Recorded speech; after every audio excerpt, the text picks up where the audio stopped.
It's a great honor for us as an organization and as a diaconal movement, and for me personally, as a friend and colleague, to be involved in naming Irene Rainey Companion of the Center.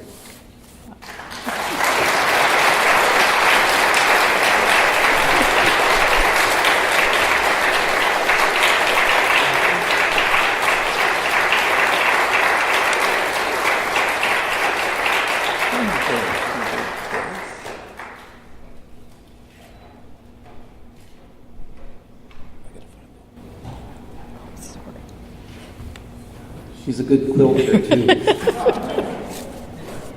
Too many stitches. There we go.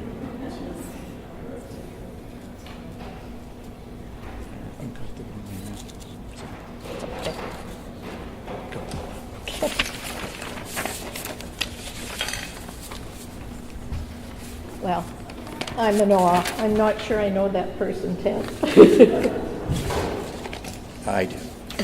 Thank you. Well, in October, when Lori called to tell me that I'd been nominated and chosen to be this year's companion and asked if I would accept, I was stunned speechless. And I couldn't at first really compute what she was telling and asking me. I'm not sure what she knew what to make of me.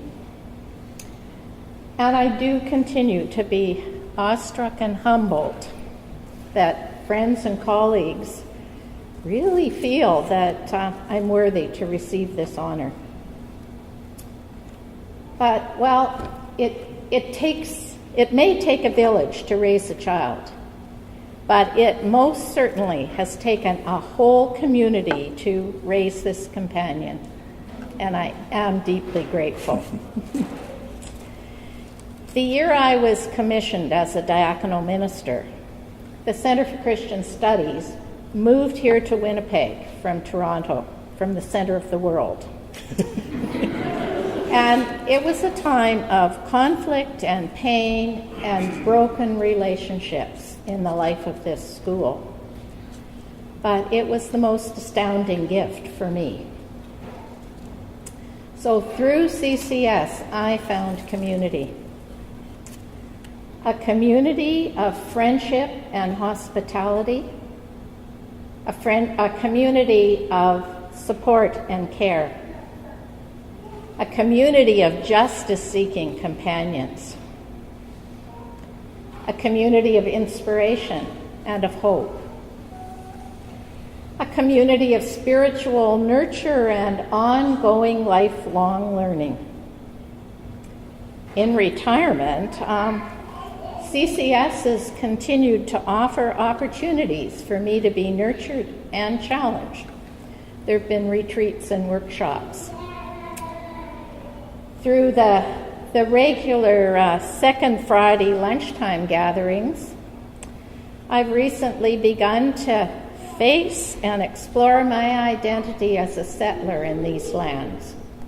Not entirely comfortable, but really important.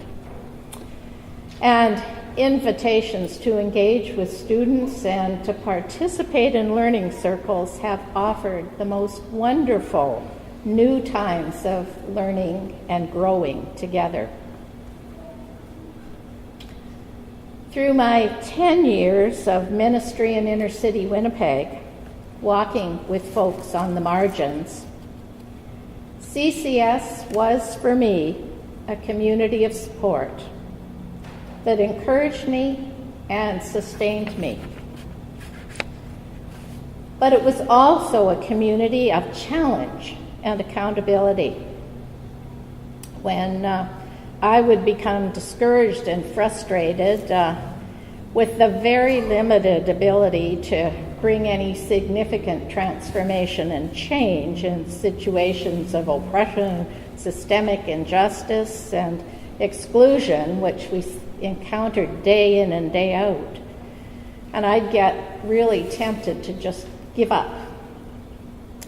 It was companions from this community, like my wonderful diaconal teammate Yvonne, who had the grace and the care to keep calling me back into the struggle. Through CCS, I found inspiration.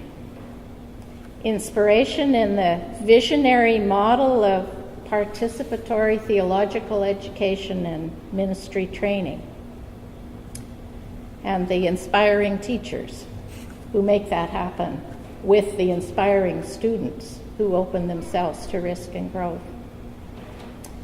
And I found inspiration in the attempts of this community to model ways to put a theology of justice, compassion, and mutuality into practice.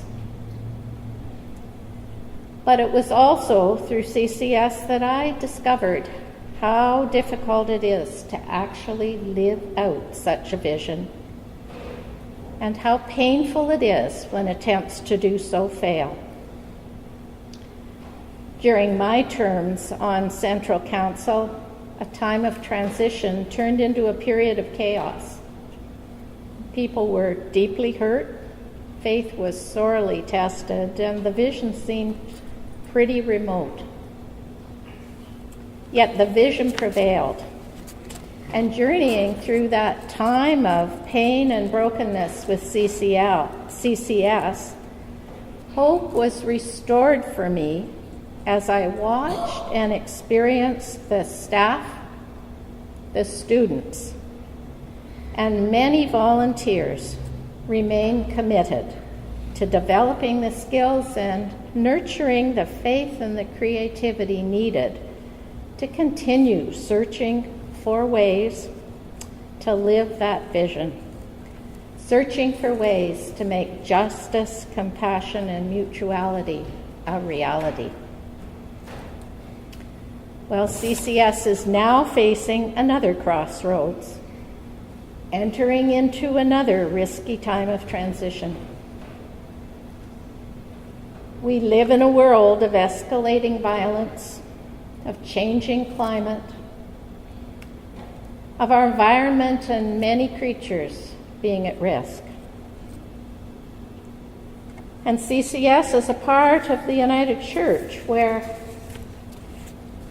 presently power is being increasingly centralized. Mutual decision-making is disappearing. Support for theological education is declining, and the very existence of diaconal ministry is threatened.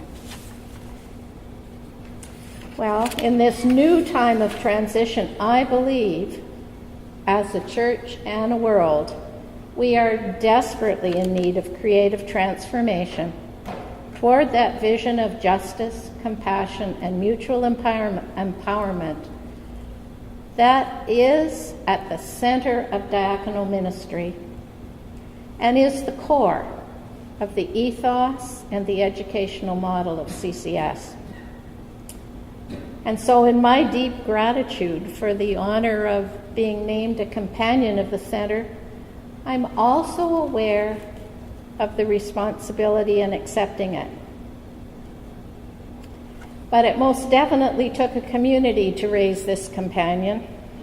So I'm trusting that this community will be with me in these risky and uncertain times as together we support CCS to continue to seek ways to nurture and grow commitment to the diaconate and to a theology grounded in that challenging vision and praxis of justice, compassion, and mutual empowerment.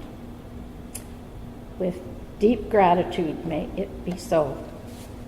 Thank you. Okay.